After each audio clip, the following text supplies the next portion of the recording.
شادي البناني. مطرب.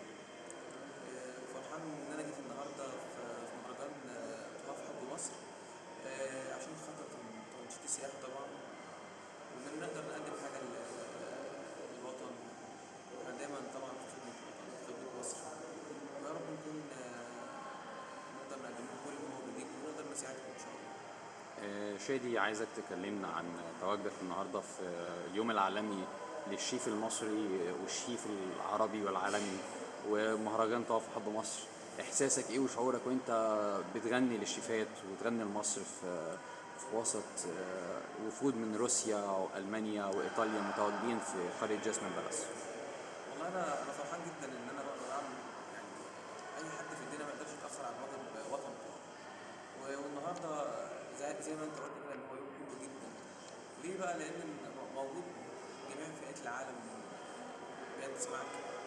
حتى انت بتغني وسط اهلك وناسك والاجانب والسياح. فرحان انك بتعمل حاجه بجد لمصر. ونقطه تنشيط السياحه دي حاجه مهمه جدا، لازم ان احنا نقول للعالم كله ان احنا موجودين، وان احنا بنستضيف اي حد في الدنيا. مصر بلد الامن والامان، وده واجب علينا كلنا. تمام. لو في رسالة تحب توصلها، انت فنان، في رسالة دايما الفنان بيحب يوصلها لشخص معين او لمجموعة معينة، ايه رسالتك وتكون لمين؟ رساله احب اوصلها طبعا للشباب اللي زينا، وللناس الغلابه اللي زينا برضه.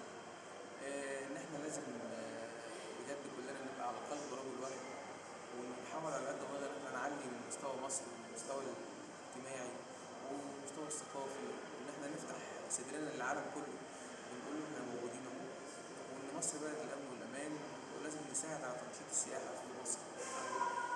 شكرا ليكم، بالتوفيق.